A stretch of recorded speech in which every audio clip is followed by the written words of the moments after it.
কোরবানির ফজিলত রয়েছে কি?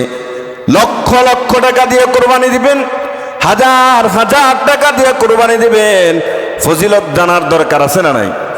দরকার আছে না নাই? আল্লাহ রাসূল সাল্লাল্লাহু আলাইহি সাল্লাম বলেন, আমার কলিজার টুকরা সন্তান ফাতেমা রাদিয়াল্লাহু তাআলা আনহা কোরবানির দিন আমার কাছে দাঁড়ানো। ফাতেমা রাদিয়াল্লাহু তাআলা আনহাকে বললেন, ফাতেমা তুমি যে পশু কোরবানি দিচ্ছ ওই পশুর কাছে চলে যাও, কারণ যেই পশুটা কোরবানি দিচ্ছ ওই পশুর রক্ত জমিনে পড়ার আগে আল্লাহ রাব্বুল আলামিন তোমার পিছনের গুনাহগুলোকে মাফ করে দেবেন। ফাতেমা রাদিয়াল্লাহু তাআলা আনহা বললেন, ইয়া রাসূলুল্লাহ আব্বাজান, এটাকে আমরা যারা আহলে বায়াতের মধ্যে রয়েছে আমাদের জন্য না গোটা বিশ্বের মুসলমানদের জন্য এই ফজিলত? আল্লাহ রাসূল বলেন, ফাতেমা রে, আহলে বায়াতের মধ্যে আমরা যারা রয়েছে আমাদের জন্য এই ফজিলত, আবার গোটা বিশ্বের মুসলমানদের জন্য এই ফজিলত রয়েছে। আল্লাহর হাবিব বললেন, ক্বালা রাসূলুল্লাহ সাল্লাল্লাহু আলাইহি সাল্লাম বিল মাদিনাতি 10 সিনিনা ইউদাহি।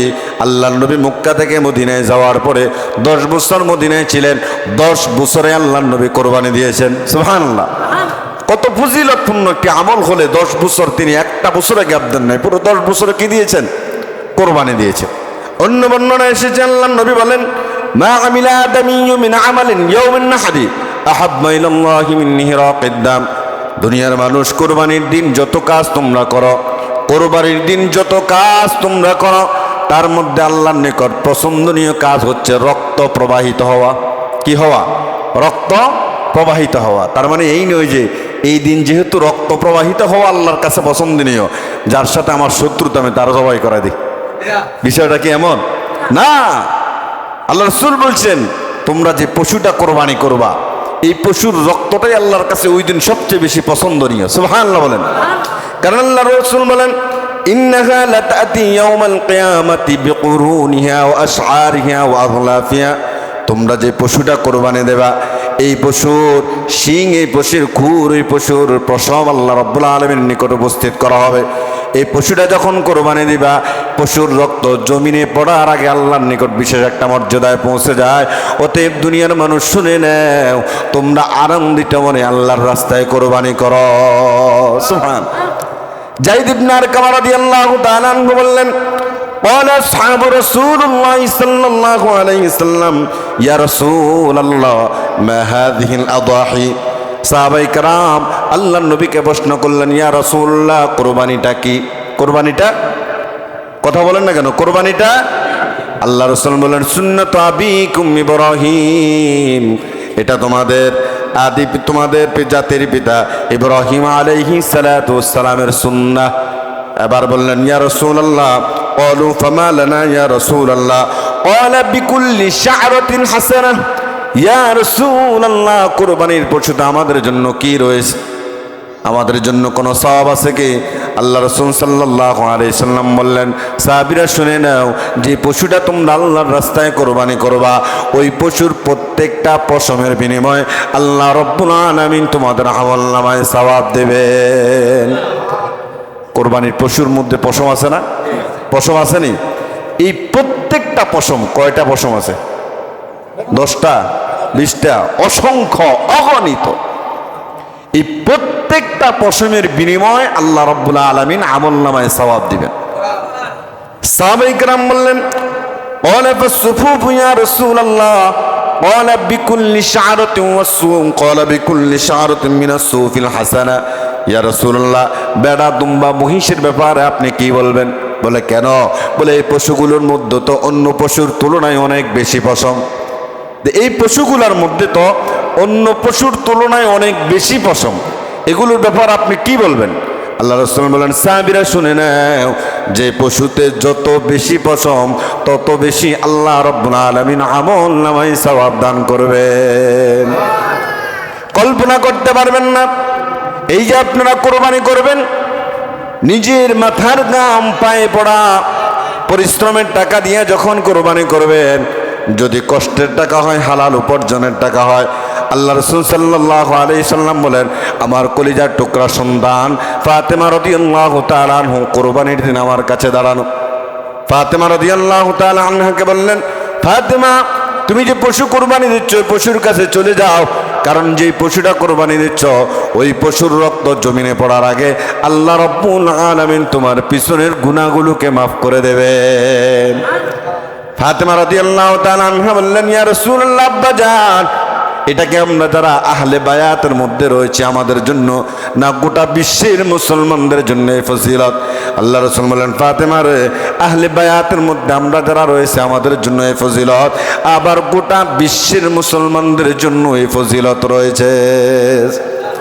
তাহলে যে পশুটা আমরা কোরবানি দেব রক্ত জমিনে পড়বে আর আল্লাহ তাআলা পিছনের গুনাহগুলো কি করবেন? তবে টাকাটা হতে হবে কি? টাকা হতে হবে কি? ঘোষের টাকা দিয়ে কোরবানি দেবেন, কোরবানি হবে না। ডাইরেক্ট ফতুয়া। সুদের টাকা দিয়ে কোরবানি দেবেন, কোরবানি হবে না। কিস্তিতে উঠাইয়া টাকা দিয়ে কোরবানি দেবেন, কোরবানি হবে না। আমি যদি কোরবানি দেই না দেই, মেয়ের জামাইকে মুখ দেখাবো কেমনে? আত্মীয় স্বজন আছে তাদের বাড়িতে দেওয়া লাগবে, আত্মীয় স্বজন আছে ঈদের সময় দাওয়াত দেওয়া লাগবে, কোনো না কোনো অজুহাত দেখায় তো কোরবানিটা দেওয়া লাগবে। এমন অনেক মানুষ সমাজে আছে যারা কিস্তির থেকে তুলে টাকা দিয়ে কোরবানি দেয়, আছে না নাই? আছে না নাই? তাহলে এক নম্বর হলো সুদের টাকা। এক নম্বর কি? এক নম্বর হলো সুদের টাকা, দুই নম্বর ঘোষের টাকা, তিন নম্বর হলো কিস্তি থেকে উঠাইয়া এমন টাকা দিয়ে যারা কোরবানি দিবেন আপনাদের কোরবানি আল্লাহর কাছে গ্রহণযোগ্য। এবার যারা শরীকে কোরবানি দেন ভালো করে কান খাড়া করে শুনেন। 7 জন শরিক, 5 জন শরিক, 4 জন শরিক, 3 জন শরিক, 2 জন শরিক, আপনারাই ফতুয়া দেন। এক বালতি গরুর দুধের মধ্যে যদি এক ফোঁটা গরুর ছানা পড়ে না, তাহলে পুরো দুধটা কি হয়ে যায়? নষ্ট হয়ে যায়। তো 7 জন শরিকদারের সাথে একজন যদি সুদখোর থাকে, একজনের টাকা যদি হারাম থাকে, বাকি 7 জনের কোরবানি কি? বাকি 7 জনের কোরবানি কি? কারণ আল্লাহ রাব্বুল আলামিন তিনি বলেছেন, লা ইয়ানালাল্লাহু লুহুমুহা ওয়ালা দিমাউহা ওয়ালাকিন ইয়ানালুহুত তাকওয়া মিনকুম। ভালো করে শুনেন, আল্লাহ কোরবানির পশু চায় না, চামড়া চায় না, মাংস চায় না, রক্ত চায় না। আল্লাহ চায় আপনার অন্তরের তাকওয়া, আপনার অন্তরের ভয়। এই টাকা দিয়ে আল্লাহর রাস্তায় কোরবানি দিয়েছেন, এই ভয়টা আপনার অন্তরে আছে কিনা যে আমি এতগুলো পয়সা দিয়ে কোরবানি দিচ্ছি, না জানি আমার আল্লাহর দরবারে আমার কোরবানি গ্রহণ হচ্ছে কিনা, এই চিন্তা আছে কিনা, এটা আল্লাহ দেখবেন। এটা আল্লাহ দেখবেন। ইন্নাল্লাহা লা ইয়ানজুরু ইলা আজসাদিকুম ওয়ালা ইলা সুওয়ারিকুম ওয়ালাকিন ইয়ানজুরু ইলা কুলুবিকুম। আল্লাহ রাব্বুল আলামিন মানুষের চেহারার দিকে তাকান না, মানুষের বডির দিকে তাকান না, দেহের দিকে তাকান না, বংশের দিকে তাকান না। আল্লাহ তাকান ওয়ালা ইয়ানজুরু ইলা কুলুবিকুম ওয়া আ'মালিকুম। আল্লাহ মানুষের অন্তরের দিকে তাকান এবং কলবের দিকে এবং আমলের দিকে তাকান। কার অন্তর কত ভালো, কার আমল কত ভালো, আল্লাহ রাব্বুল আলামিন সেটার দিকে তাকায় আছেন। আপনার দেহর দিকে তাকায় না, চেহারা কত সুন্দর এটার দিকে আল্লাহ তাকায় না, আপনার বংশ কত বড় এটার দিকে আল্লাহ তাকায় না। আল্লাহ তাকান কিসের? কলবের দিকে এবং আমলের দিকে। সুতরাং কোরবানি দিব আল্লাহর জন্য। কার জন্যে? আমার এই কোরবানিটা যেন হালাল টাকার হয়, হালাল টাকার হয়। কারণ এই কোরবানির পশুর মধ্যে কত সওয়াব আপনি কল্পনা করতে পারবেন না। রাসূল বললেন, বিকুল্লি কতরাতিন হাসানা।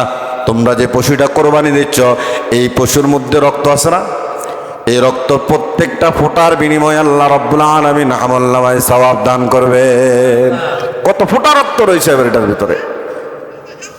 আল্লাহ রাসূল বললেন, দুনিয়ার মানুষ কোরবানির যে পশুটা তোমরা ক্রয় করবে একটু মোটা তাজা দেখে ক্রয় করবা। বলে কেন? বলে ফুলসিরাতের পর পার হওয়ার বাহন হবে কোরবানির পশু। সুবহানাল্লাহ বলেন। যেই ফুলসিরাতের ফুল মাথার চুলের চেয়েও চিকন, এই ফুলে দিয়া আপনি যে মোটা তাজা পশুটা কিনবেন, রাসূল বলছেন কোরবানি যেহেতু করবাই একটু মোটা তাজা পুষ্ট দেখে পশু কিনবা। এই পশুটা ফুলসিরাতের ফুলের বাহন হবে। তাহলে একটু মোটা তাজা দেখে কিনবেন। একবারে মরা, হাঁটতে পারে না, অসুস্থ, এই সমস্ত দুইয়া কোরবানি দিলে হবে না। কান কাটা, তারপরে পাও ভাঙা, অসুস্থ, এগুলো দিয়ে মানে একটু টাকা সাশ্রয় করার জন্য যদি এই সমস্ত কাজগুলো করেন তাহলে কোরবানি গ্রহণযোগ্য। মাসালা মাসাইল হুজুর আছে, হুজুর থেকে জেনে নেবেন।